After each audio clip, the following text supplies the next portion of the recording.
You're listening to BQN. Assimilate the audio.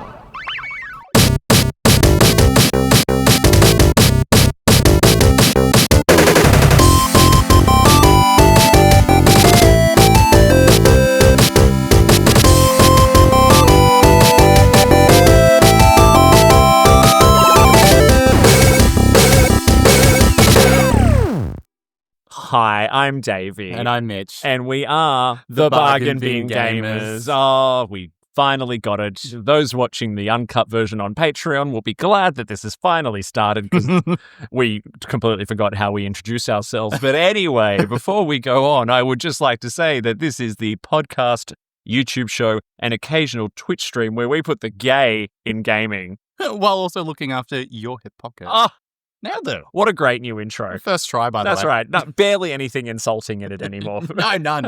Which I'm so pleased about. Yeah, I appreciate that as well. Anyway, here we are. It's a beautiful sunny Saturday at time of recording, and it's federal election day here in Australia. We've just voted. Fucking oath, we did. My voice has been heard. We have just exercised our democratic right. And I must ask, did you get a democracy sausage when you went to vote this morning? I didn't, because I live in one of those bloody left-leaning, bloody soy boy cuck places with all the gays, and there was no sausage. They didn't do a sausage sizzle? Not at the bloody library. Was that the library? Girl, it was at the library. There wasn't even anyone outside with a barbecue? There were just people trying to put this pamphlets in my hand. That's why you got to go to a public school. The PNC, they get all on it. That's what they were doing over here at St Kilda Primary. Well, shout out to Toorak Library, by the way, because you took me 2 hours to get my voting done. And I could have just skipped the line. But anyway, next time I'll go to a primary school and get myself a sausage. Did you get one? No. But they were making them. I had the dog and he was going crazy. But it was such a cool performance. They had, super, super gay school. All the lesbian mums and gay dads were out in force, which was great. But it was so cool because one of the daughters of the people cooking the barbecue was going up and down the line and taking people's orders and running over and getting it for them. That's so cute. They could get their sausage sizzle in the line. That's quite cute. Yeah. And then occasionally she'd do the splits for us. It was great. I was like, all right, slay. Because what else are we doing? Yeah. On this fine Saturday. Yeah. For our international listeners, just so you know, a democracy sausage is exactly as it sounds. It's a sausage you eat on election days, and it's delicious. Yes. In a piece of bread with a bunch of onions and some sauce. It does demote democracy, for those who might be unaware. Demote democracy? Demote? No. That's Denote. Denote. Yeah. I'm trying my best. You are trying your best. How have you been? How's recovery going? Been good. I miss doing anything heavy lifting-wise, but I can walk around and run around, which is quite nice. Okay. Yeah, back to work, back to life. Can't just sit on my ass and play Emerald Sea Glass anymore, but I know. Well, I think we need to explore a little bit more about this Emerald Sea, this ROM hack. It will be coming. Yeah. I promise to anyone who's eager to watch or listen, I will be making it. Apparently we're going to do some Mitch-only episodes because it's only fair. It's... For those just listening and not watching, I did just do a little eyebrow raise at a funny time. Yeah. What you did get to do, though, during some of your recovery time was you got to play 2 special little demos. What were they? It was a classic game, which was Small Town Emo, which was one of the highlights of my year so far in terms of gaming. And another very good classic game, which was Shelflife, which is a fun little mystery detective love game, which mystery detective love game. Which I personally love because I also love dating men far above my age who probably shouldn't be dating me, which I got to do in this game, which was really fun. Oh, there you go. Yeah. It's from Dream Daddy to this. What's the difference? Do they need to make another game for you to play after this? I mean, yes, please. Yeah. But yes, and the exciting part for all of our listeners and viewers is we do have the co-producing group. Oh my God. Wow, you really know the industry lingo, don't That's you? me. How about we say we've got the developers of the game. From Knife Games, we met them before at PAX. We love them to death, and we're so excited to have them back on the podcast. So let's just bring them on and end their pain because they've just been sitting there listening. We've got Thomas and Nate. Although you prefer Tom, though, right? Oh no, not this. No, I don't have a preference. I don't have a preference. I'd find one either. I'm just used to chatting in the papers is a lie. Yeah. I'm just used to chatting to you on Discord where you're Tom. Yeah. That was such an arbitrary thing that I did, and now it's like, are you Tom? Are you Thomas? Who are you? It's an identity crisis every time. Can't you just mutually be fine with both? I don't know. Maybe I'm rare like that. But either is good. Either is good. I'm interchange. I don't know if we'll be able to resolve this identity crisis for you in the next hour, but we'll loop back with you in a future episode. It'll be my story arc for this podcast episode. Will be the name thing. So yeah, I've been personally following your journey for quite a while. Small Town Emo, which is your Game Boy game that you can play the demo of on itch, is probably one of the first like proper queer indie games that I came across. And I was like, oh my God, this is so cool. I need to get these people on the podcast. And then we met you at PAX and you were showing off your other game, which is just one of the most beautiful games I think I've played just in terms of its visual and art direction, which is Shelflife Art School Detective, the investor dating extravaganza. So what have you, what was it, October. We saw you in PAX. What have you both been up to since we last caught up with you? Oh, I mean, I think we were just saying to pre-pod, like, we kind of went straight off of PAX to South by Southwest Sydney. So we did like 2 events in Australia. Then we got our little kind of end of the year break and immediately kind of started ramping up to go to GDC in San Francisco. So for a couple of kind of like stay-at-home worms like ourselves, it felt like we'd sort of packed 3 international diva-licious events in pretty quick succession, which was great and very productive and useful, but also like super draining. I think we'd rather be in our caves like banging rocks together and licking moss off the walls. So we've been doing a lot of faux extroversion, pitching our games, meeting other devs, kind of networking, adding people on LinkedIn, which is a thing. You got to get on LinkedIn. It's really great. I say with no hint of derision at all. I'm on LinkedIn in a professional capacity, so LinkedIn's probably a very different experience for me. My LinkedIn experience was not a good one. So yeah, it's sort of like business Facebook. I find it fascinating. But yeah, no, we've been busy. I mean, to be fair, like as you said, we have Small Town Emo and Shelflife Art School Detective to work on, and so we're doing our best to kind of get the sort of final finished release of Small Town Emo done this year, and then I guess our main kind of like scheme, if you will, for Shelflife is to try and find a publisher or some financing to kind of like get us locked in to finish it over the next kind of like year and a half. So we've got 2 pots on the boil. One of them, may be ready to eat soon. The other one might burn. Who knows? Which one's been in development longer? Is it Small Town Emo? Shelflife has been in development longer because we started thinking about it in 2017 and then we started working on it proper in like 2018. But the first version of it, because the version that you've seen of it now is kind of like the sort of revived Frankenstein corpse of the old one, because the old one was more of like a sort of art school depression sim that was pretty boring to play. And then we sort of like put that down and then took a year to work on other projects, which is why Small Town Emo exists. And then we sort of came back to Shelflife with like new energy, just because, after spending so long on a project, it kind of goes a bit stale. And especially something that involves art and narrative and all that. I'm guessing if you drop it for a little bit, you come back like, oh God, what were we doing? Who were these characters? Exactly that. Why are they on MSN Messenger? What's going on? Lolcats? Yeah. Why did I write that? Yeah, you're absolutely right. Coming back to it was a nightmare. And with that though, you were mentioning how Shelflife has been like the longer running game, and you've used Small Town Emo in the middle. When it comes to the inspiration of Small Town Emo, I was really, really interested to know what the backstory was for that. I am just slightly too young to get every reference, but I know every reference, if that makes sense. I get all of them. Like, I had the MSN, I got the jumping the fence because I'm from like a really small town. Well, not the smallest place, but that was very me, like jumping the back fence to go and see your friend. Like, I have just your friends. I have a hoarding mum. So I was like, ooh, I'm seeing a lot of parallels. So what was the inspiration for that game? I guess, obviously, I'm ready to come out about it. I was, in fact, a gay emo in the mid-2000s. And I don't know if that shocks you.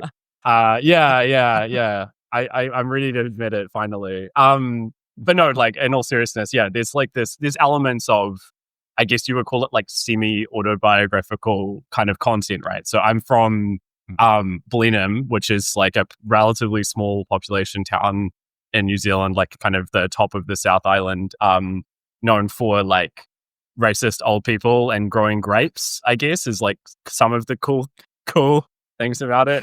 Very cool. But yeah, it's a difficult place like to grow up different, right? Like in a small town context like that. And I suppose like kind of, Nate and I were sort of talking before the game had kind of like been concepted. We were like, oh, it would be kind of interesting to make something like nostalgic. We'd heard of this tool for making games called GB Studio, right? Which is what it's made in. So we were thinking like, okay, we know you can make homebrew games for Game Boy. That's really exciting. What kind of nostalgic sort of feeling would we like to explore? What's something that's kind of interesting to both of us? We were thinking about kind of like, what was it like being a queer teenager in New Zealand in the kind of like mid-2000s? Obviously, emo was sort of at a popular, notorious even peak of interest at that point. So that was kind of like a no-brainer to sort of try and incorporate that into something. And I think that sort of complemented the kind of like GB Studio Game Boy output quite well. So it was like exploring our own personal nostalgia as well as kind of like looking at this tool that allows you to kind of like make these anachronistic games that are sort of like, they feel like, it could have been made back then and it runs on a Game Boy. So it's sort of like out of time and place. It felt like a good marriage of those two ideas. And I was obviously really interested in kind of like combining little anecdotes and ideas from like my experience being on MySpace. My MySpace name, this is like way too naughty for the podcast. I had never like kissed anyone or done anything romantic, but my MySpace name was Thomas Slut, which I thought was like really... Well, we've definitely answered the question if it's Tom or Thomas. Yeah, you really like to have a bit of an air of mystery about yourself. Yeah, I had not had a boyfriend or done anything, so I was out there online doing doing nothing debaucherous at all. But I named myself in a very edgy way. In any case, yeah, I was like a little MySpace kid. Loved MSN Messenger. I think there's a lot of little moments in the game that are inspired by like friends of mine or things that I'd done, as well as kind of like that drawing from the greater lexicon of the sort of like emo experience, I think, especially within that small town context where like me and my friends would get harassed like every day. You go into town wearing your, all black ensemble, your My Chemical Romance t-shirts and your kind of floppy fringe, and people will throw bottles at you from their cars. It was a war zone. It was crazy. So there's little aspects of that I've tried to put into this game that we sort of like, with Nate's help on the narrative too, tried to kind of also still make it feel like fun and accessible and not just kind of like focused entirely on what a negative time it was to be a social outcast, a queer person in a small town at this time, but also like what were the kind of like, interpersonal elements of that too. What was it like to have a crush on someone? What was it like to kind of make friends with people who understood you? What I love about it is it's such a wonderful time capsule because it's like a Game Boy game, which is like 90s style, which is just such a timeless style of that top-down Game Boy RPG.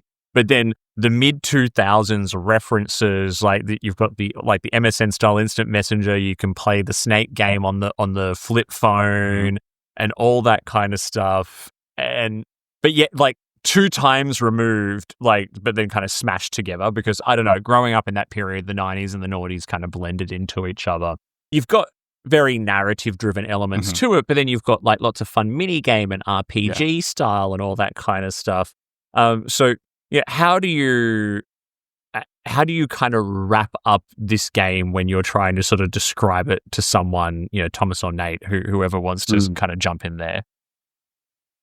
It's hard. Like, I think going back to what Nate was saying about our other title too, I feel like we have this tendency to make things that are walking sims essentially, but it's such a like unsellable, unsexy kind of. I mean, there's a certain kind of person that loves a walking sim, but it's not the genre that gets people, screaming and clapping and cheering and throwing lots of money at you. I think it's kind of got its own baggage there, considered, potentially boring experiences or kind of uninteractive, right? So I think for me, I don't mind calling it that, but I tend to prefer the term adventure game for both Shelflife and Small Town Emo, because partially because it's such an obscure sort of genre that it can include a lot of things, including like definitely narrative elements, usually some sort of puzzle, maybe there's a little bit of a mystery or some kind of story arc and a bit of like exploration.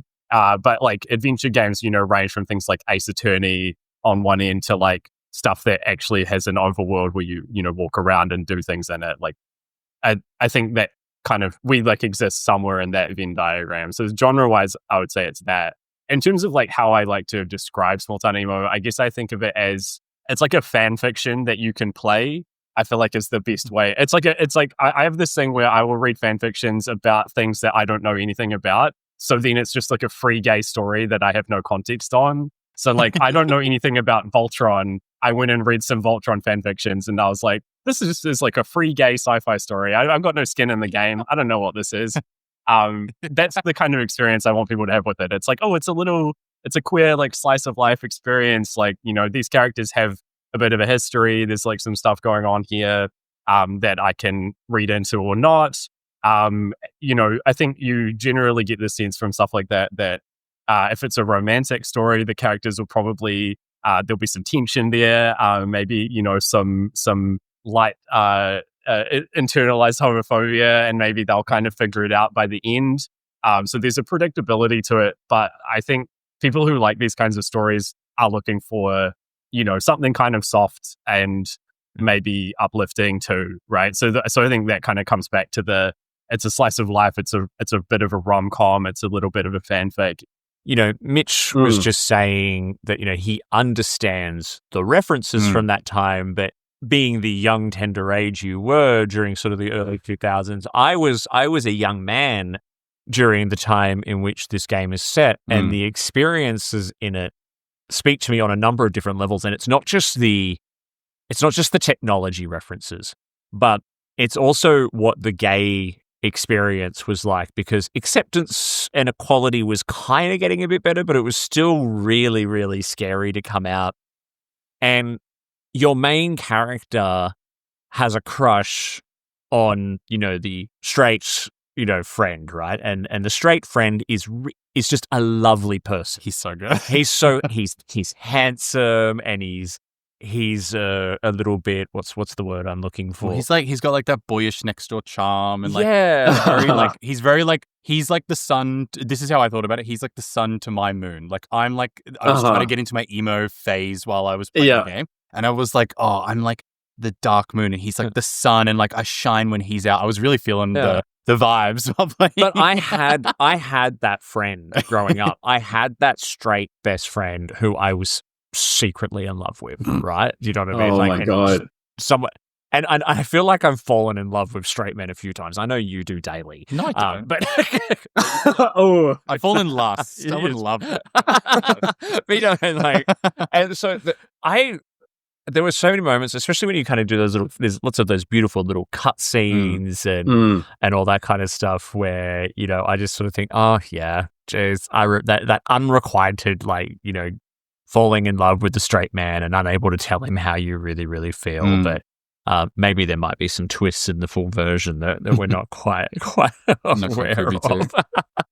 Tension as well of like at the time that it's set, like gay marriage wasn't legal here, and I don't know if it was legal in Australia either back then. Oh, it's only been legal here since 2017. So yeah. Really, that's crazy. That's you guys have had it a lot longer than we have. Yeah. Oh my god. Oh my God. And it was an interesting time to be it was an interesting time to be gay around that time as well. Oh, yeah. Because you grow up thinking Australians are all really cool and laid back, and then you find out we're actually secretly like super conservative and like really strange. You're like, oh my God, what happened? Yeah, I kind of want younger queer people to be able to access like a very light simulation of what the experience of being closeted or being out was like in the mid 2000s a little bit too. To go back to what you were saying before about the kind of like dynamic, the like the sun and the moon between the two kind of like, I guess, main characters of Small Town Emo. Like one of the main things that Nate sort of like contributed to me narratively fixing was initially I had kind of like the protagonist was like a lot meaner to his crush in a way that kind of read weirdly. I don't know if you want to get into that at all. It was sort of weird. It was just like he like constantly correcting him about words that he said wrong, which like it was a bit confusing, mostly just because it was unclear that the wrong words were wrong sometimes. I was like getting into that kind of classic like pigtail pulling, you know, like, oh, you're always mean to the one you like kind of stuff. But I think it kind of diluted the mutual like foundation of their friendship, which I think is sort of important. Like, you know, there is something about, you know, having a kind of like earnest crush on a friend that's quite sweet at that age, I think too, when like people are still figuring themselves out. And so if you put in a lot of like weird bullying and other things, you can kind of like distort the flavors of the soup, if you will. There was something I wanted to ask because I've noticed a through line with a lot of the different developers. See, I nailed it that time. That we speak to about these indie queer games, and I think Nate, you mentioned it where it was that the story was supposed to be like a lot more light, and it wasn't going to be as like I guess like negative. How did you balance not only like it being a joyful story, because it is joyful, it's like a crush, and this is for both of you. It's like a cute little crush that you're falling in love with and doing adventures with, but it's also like really funny and quite poignant. So how did that balance happen? Because we've played a lot of queer games and they always seem to be quite well written and joyful. But how do you like get yourself into that headspace and make sure it's not going into like the bury your gay trope? I guess is what I'm trying to say. Everyone's going to die at the end of Small Town Emo. I hope not. Oh, yeah. I really like all the characters. Yeah. Things really come through in the edit. Like, if things are starting to get too depressing, or I don't know, because we used to be like, when we were first working on games, we were like, oh, let's be very serious. Let's make sure we're doing everything correctly. And that was our first thing. And we just didn't enjoy working that way. It felt like way too serious and stressful and anxiety inducing. So now we start with the funny light stuff, and doing the funny light stuff sort of like, I think, earns you the depth. Like people are more ready to have that then. I think that it would be really hard to do it the other way around, where you've got the sort of like real scary, horrible, what it's like to actually grow up like that. If you're focusing on that first, it's really hard to weave in the humor and joy. I think that you've got to start with the joy. I was just going to say, I think part of the reason we like it that me and Nate are both quite into Terry Pratchett and like the Discworld books. And I feel like there's a really good kind of balance of humor and kind of like irreverence and silliness, but there are always like moments in those Discworld novels and Pratchett stories that where you do get character depth and meaningful conversations about like what it is to be alive or to be different or to be, you know, shunned, or like they explore a lot of different themes, including queer themes in some of those books too. And yeah, I think that was kind of an inspiration for us. It has been like in the background of our minds about how to kind of get a good tonal balance of like silliness and depth. And not everyone makes stuff in that way either, but I think it's good to have a spread of queer creators making everything from depressing like torture porn that's super hard to consume but super important, and then like lighter stuff as well. Like I don't think, you know, we've had conversations with other devs where they're quite like, you know, some of the people making the heavier stuff get a little bit frustrated with those of us who are playing in the lighter like slice of life cotton candy space. And they're like, well, but it's horrible to be queer. Like, why are you making nice things? which I can kind of understand. But I think there's room for everybody. I think there's no rule. Like, we should be able to have the depressing, thoughtful stuff as well as the kind of like light, fluffy, whatever. I think it's a banquet and we can eat everything. Yum, yum, yum. So to round out Small Town Emo before we get onto Shelflife a little bit more, now you dropped something at the beginning there which got me very, very excited, which makes it sound like maybe Small Town Emo is close to being ready for a full release. Is that the case, or are we not quite ready to talk about that yet? We keep going back and forth on it. I don't know. Nate's kind of producing at the moment and trying to get me wrangled because like I've got to sort of do a lot of the finishing myself, and I'm so distractible. I love to procrastinate by working on anything but the thing I'm supposed to work on. But I don't know, Nate. Do you want to say how far along we think it is? I think that I think that it is possible, just because the game is set on Halloween. I think that it's entirely possible that we could launch it for Halloween if we wanted to do that, or earlier. But it really depends. It really depends. It depends on many factors. I reckon that it's probably like 2 months of full-time work and then some playtesting, I think. Have you got a Steam wishlist page for this one? Can we just like direct everyone a wishlist to give you a bit of motivation, like to keep going? Yeah, we're pretty close to 10,000 wishlists on Small Town Emo on Steam actually. So if we could rally the divas, and I think that would that would be good. That'd be cool. and we'll include a link to the demo on itch as well. Everyone, you can play it in your browser, and it's a lengthy demo. Yeah. You haven't even finished it. I know. And I've been like time into it as well.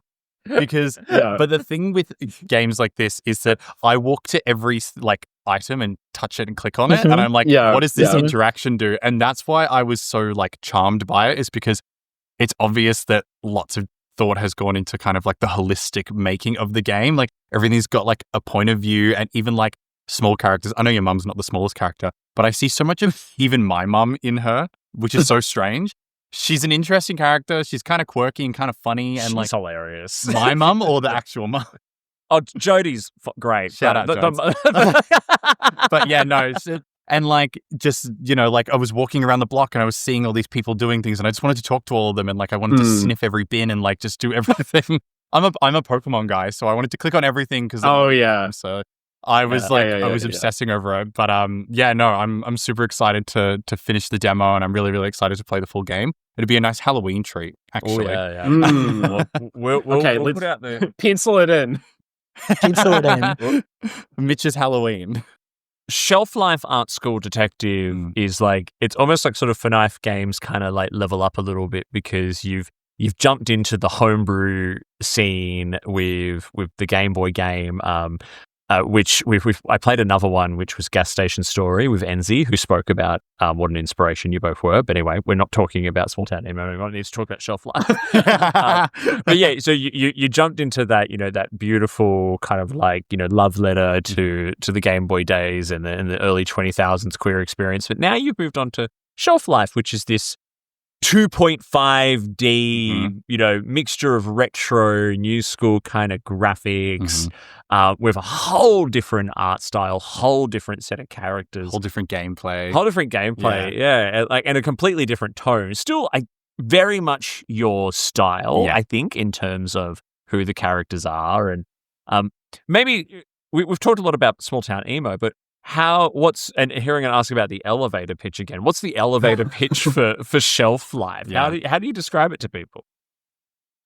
We describe it, well, Thomas said earlier, we like using the adventure game genre point of saying that it is. So it's an adventure mystery game with dating sim elements about Johanna, who is a non-binary art student who has been accused of a gallery massacre, killing lots of artworks in the school gallery, and they've got 14 days to solve the case. But luckily, they are also an art psychic, so they can commune and jump into people's paintings. We sometimes say sexy blues clues, blue skidoo into the painting. I wrote that note down. It was like Blues Clues. Sexy Blues Clues is even better, though. Sexy Blues Clues. So they do that in order to uncover secrets, and then they can also date all the suspects because we thought, play Ace Attorney, you want to date all of them, but you're not allowed, so we're letting you. Correct. So that's the elevator pitch. You have a special term for the dates, though. Yeah. Yes, investigate. You investigate the suspects. You investigate the suspects. Yes. Which my first investigate the other day when I played the demo was the the jock character who liked the paint. Which I think we both went for the jock character straight away. Well, I immediately gravitate towards Yamato, but that's just because of who I am as a person, and I am very obviously that type of type of guy. I don't know if you remember when we met you at PAX. I raved about how hot I thought Yamato was. He's a good looking man, I know, and he's kind of a bit dumb, which I'm into. I'm also into as well. Love him. Dumb and enthusiastic. Exactly. Yeah. I like my men like I like my coffee. Big, dumb, and strong. So for the characters themselves, the character, you mentioned it just before, like it's obviously got like your stamp on it, like between the two games. They're very different in certain aspects, but they definitely have a through line of like character-driven humor and character-driven story. What was the inspiration around making an art detective dating sim? Because that is an interesting intersection of games. Why? That's what I want to know. Not that I'm happy for the why, but why? Yes. So Thomas and I both went to the same art school, Canterbury Fine Arts represent. We both didn't know each other there though, because we were like 2 years apart or something. I knew of him though because he had a really annoying artwork, like a video data mosh thing in a room so when I was in second year, because I like to stay late and just like work on stuff, and I just like hear this like weird noise from the gallery for like a week. It was so annoying. So I knew of him from that. But then we we were inspired by our time at art school. That's why we wanted to make a game set at art school. And then why it became sort of a mystery dating game was that, as I said earlier, it was kind of like a weird depression sim because we were sort of like dealing with our own thoughts, residual thoughts about art school. When we put Shelflife in the bin for a year and then we came back to it, we're like, okay, well, what's interesting about this? We love the setting, we love the art style, we love some of the characters. We were interested in doing dating sim elements already. That was already in the previous version. And it was just, I can't really remember exactly, but I think it was when Thomas was doing like a mentorship with games producer, was it with Sam Cook? Or was it with Sam Cook and Elaine Gissell from Artifact 5? Yeah. So like one of another local game dev who's got a studio based in Canada actually. Through the New Zealand Film Commission, we got set up with them to mentor us. And we'd never talked to a game designer before, so this was kind of like, part of the reason why we're so terrible and have taken so long is because we artists don't know how to make game. So we've been learning as we go, right? And there's all these like roles and sort of technical things that we pick up on, but we'd love to kind of like reinvent the wheel, especially if left to our own devices. So getting a mentorship helped a lot. And talking to a game designer, you get asked questions like, what's the genre? Like, what are you actually trying to do? Do you think, who are your audience? Who are your players? Who's going to play this? And some of those questions cause, they're very useful and kind of practical questions to be asked, cause you to have a minor crisis and be like, oh, okay, we're just sort of making slop. Can we form a sandcastle out of this slop? And I think we were kind of at a crossroads where it could have become maybe like a pure visual novel, and we could have really shaved quite a lot of mechanics and content out of it. And I think that also would have been a fine path to go down. Or let's make it more of an adventure game, more of a detective game, something with some puzzle solving or some sort of like deduction or some kind of logic, just a little bit more for the player to do. And also then it kind of like sits in a genre space a little bit more nicely. So we were kind of like looking a little bit at, what do players kind of want? And I think also it was about us reinvigorating our interest in the thing too. Because like Nate said, we post art school, we'd had different kinds of feelings about what that experience was like. going out into the world. I was working as a graphic designer, and Nate had office jobs and things too. We were kind of like looking back on our time as the years went on a little bit more fondly. Maybe instead of kind of thinking about how it was, we were both having a cool depression time. We were kind of like, oh yeah, there was some funny, interesting, and kind of appealing things about art school that maybe we'd like to bring those to the fore instead. So that I think more playfulness came in to it when we revisited it from that point. It is an interesting take, and I must admit it's got me more interested in dating sims. I find some of the traditional dating sims okay, but they are. I won't often be like, oh, I'm going to sit down and play a dating sim, but I like that this throws in some of the more interactive elements, plus the cool art style and the ability to kind of move around and do different things, and also the fact that you've got a cast of characters who are completely queer, non-binary, gay, pansexual, bisexual. Like it feels like everyone's there, but you've done the wonderful thing that a lot of queer game developers are doing, which is you've got characters who just are. Like, it's not like, this is not this character coming out as non-binary. The character's just non-binary. This character is just bisexual. And it's just... And I imagine everyone in art school is dating each other anyway. So, so what have you learnt along the way, though? Right, you sort of said you've had some mentoring behind this one as well. Like, what have been the challenges that you've really learnt from that have really shaped who you are as game devs and designers? For us, it was, and I think for anyone listening who wants to get into game dev and stuff, one of the main things you learn is that, like, whether you kind of want to be or not, if you're in the indie game space, you are going to be like a small business owner / entrepreneur. And that has like 50% or more of what you're going to be doing is like stuff in that sphere. A lot of the time you aren't going to be just like working on the game and kind of fulfilling your creative passion. I mean, we're in a really like lucky position, I think, to be kind of incubated by the New Zealand Centre of Digital Excellence, right? So I mentioned before we had some support from the New Zealand Film Commission. They've kind of stopped supporting games as the New Zealand Centre of Digital Excellence kind of stepped into that space.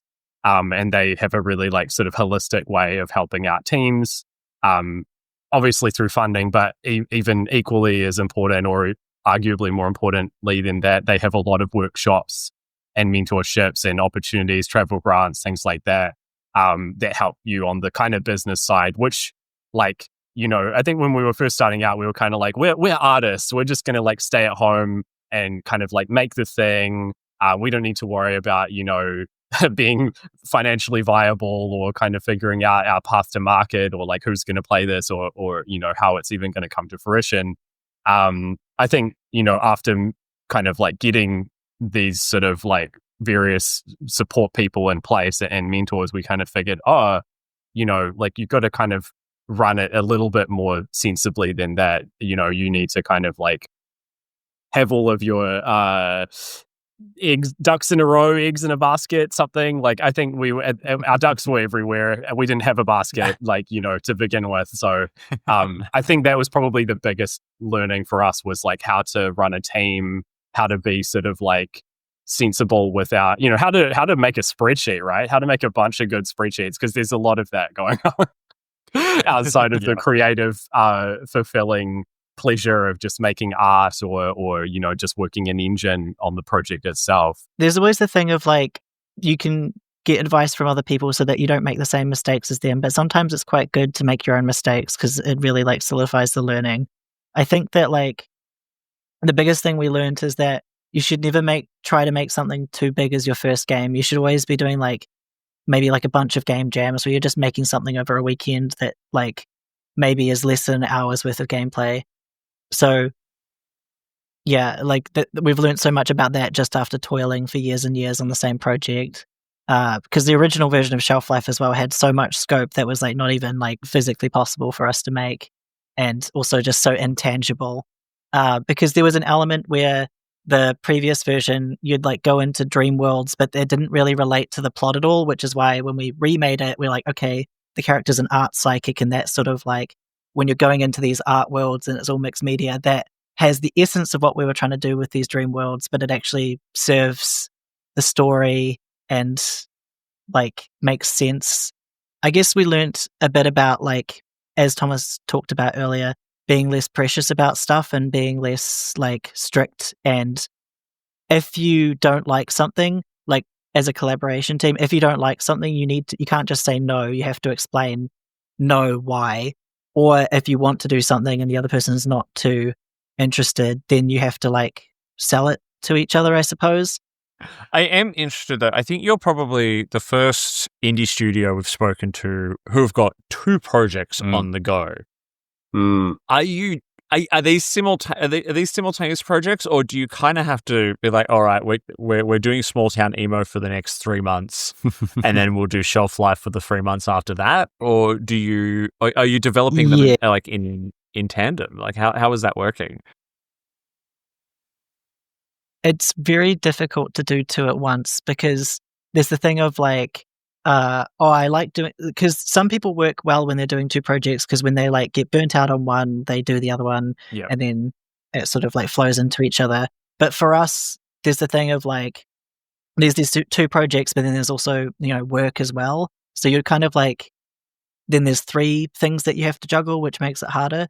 I think that for these 2 projects, they kind of do need to be worked on separately. It's never worked for us where we're doing like 3 days a week of this and 2 days a week of this. It's never worked.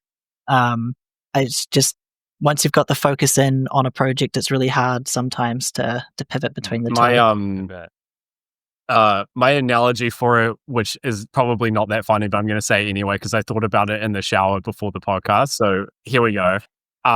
With having more than one project on the go as a small team, I think of it as if like I'm a crazy cat lady with like 100 cats and I can't love all of them. I can't treat them all as well as I should. My house is in shambles. You need less cats. Like, it's just not going to work. I need to focus on one of my cats at a time, take it to the vet, treat it nicely.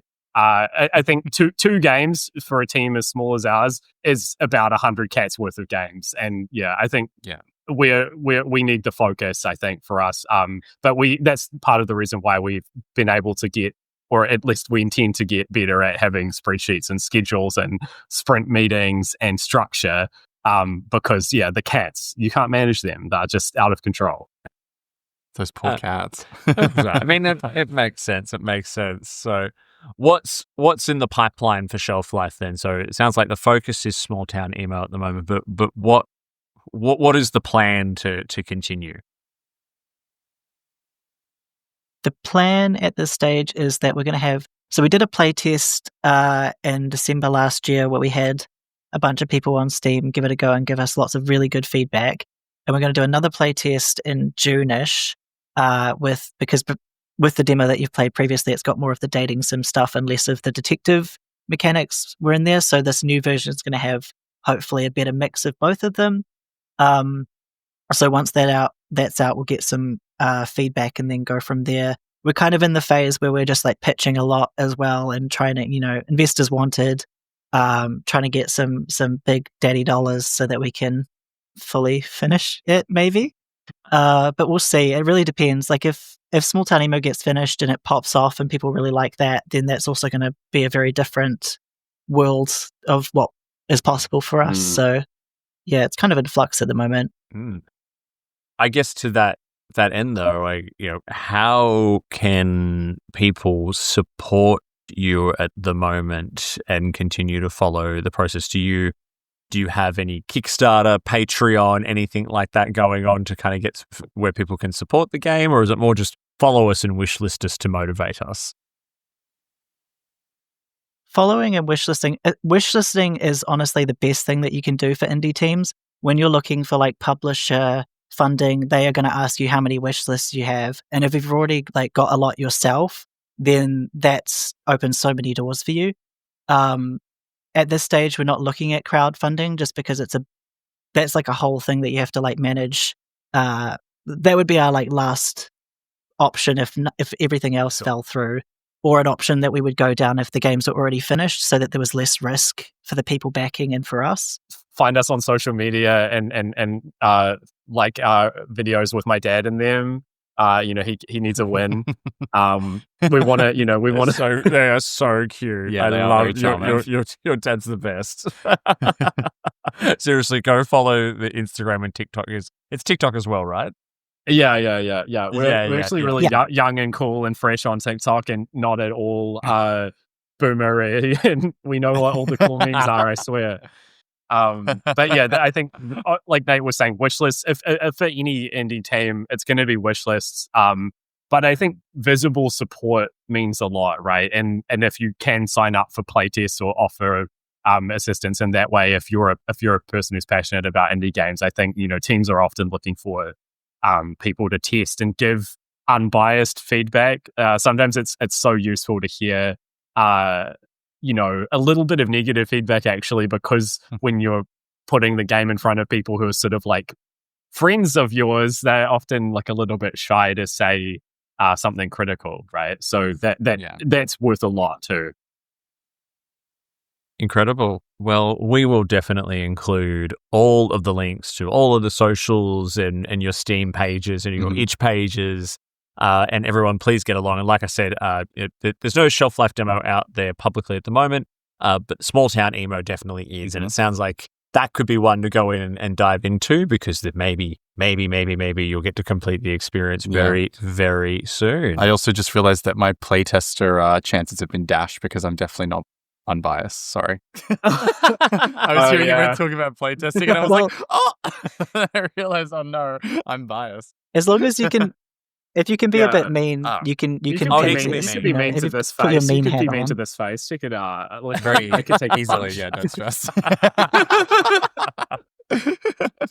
you. It's been so much fun to catch up with you. We really do wish you all of the best in this continued journey. And hey, you'll have me bothering you on Discord along with everyone else going, when's it coming? It's doing Halloween. I want the game right now. So, and you'll have me bullying you while I play test. Yeah. This actually sucks, by the way. You wanted mean? I'll show you mean. Yeah.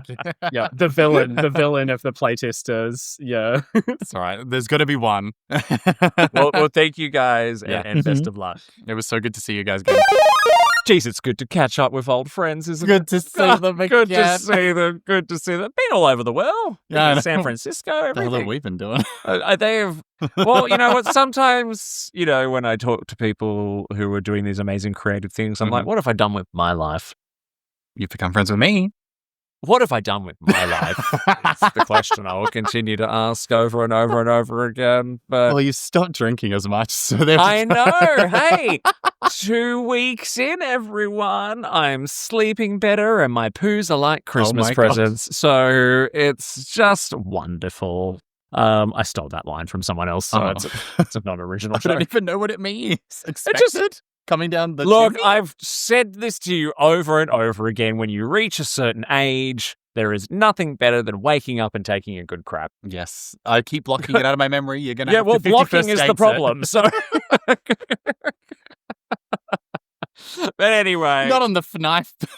I know, but just to cap that all off, I will say, and something I forgot to do at the top of the show, big shout out, by the way, to all of our BQN podcast network patrons, especially to this show's associate producer, Sam Johnson. It is incredible that the gayest podcast out there has a heterosexual man as its associate producer, but we love you, Sam. Listen, if we support art, we support art. It doesn't matter. It does. It's always good. Sam is just like the biggest supporter and lover of this show, and I haven't actually shared with you all the memes he keeps making of you. Oh my God, yes, please. I need something to post. Yeah. And remember that if you would like to support this and other podcasts on the BQN network, you can become a patron by heading to patreon.com/BQN. For as little as $1 to $2 a month, you can enjoy early release of our podcasts. And for about $5 a month, you can be a part of our monthly Zooms. And you also get our gameplay videos for Bargain Bin Gamer. And I also am posting the uncut versions, unedited versions of our episodes on Patreon as well. And there also might be a little sneaky little extra edition for some extra media content that we may or may not have made yesterday that also might be making an appearance. So if you want to see how really, really terrible I am at acting, which is bad, by the way, sign up to Patreon. Yeah, please do. Please do. It does help us keep bringing the shows. It helps keep them free. All of our content all the premium content is all absolutely free. But it's really important because a lot of the stuff that we use to make the shows costs money. And so, this just kind of helps keep us going and means that we can kind of keep improving the quality. So thank you to all of our patrons. And you don't always have to support financially. The other thing that helps us a lot as well is, the guys were just talking about how wish listing and all that helps devs. For us, it's thumbs up, it's subscriptions, it's 5-star reviews on your podcast platforms, and sharing the episode with your friends. That does kind of help boost the show and get the algorithm going. Oi, the algorithm. Oi, like this. You should show it to someone else. I don't like that. No, okay. I don't like when you do other voices. I know. Just who I am. I'm just a character person. Anyway, that has been it. It's been good. I've had fun. Have you had fun? I've had a great day, especially after my 2-hour wait to vote. I'm in a way better mood than I was before. Excellent. That's what time with my effervescent self will do.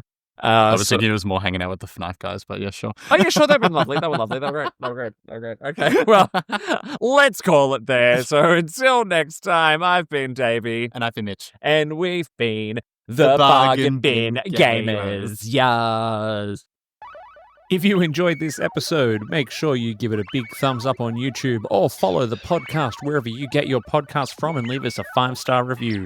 Be sure to follow us on Instagram and Blue Sky and follow along on our live Twitch streams.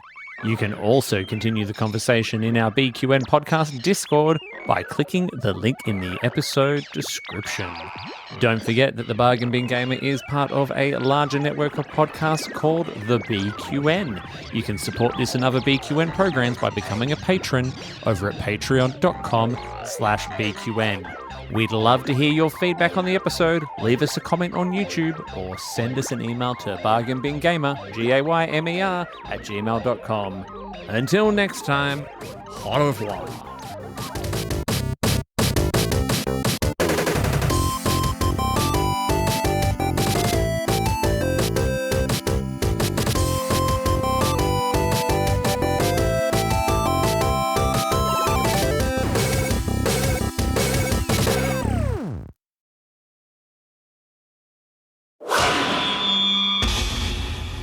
Double T Media.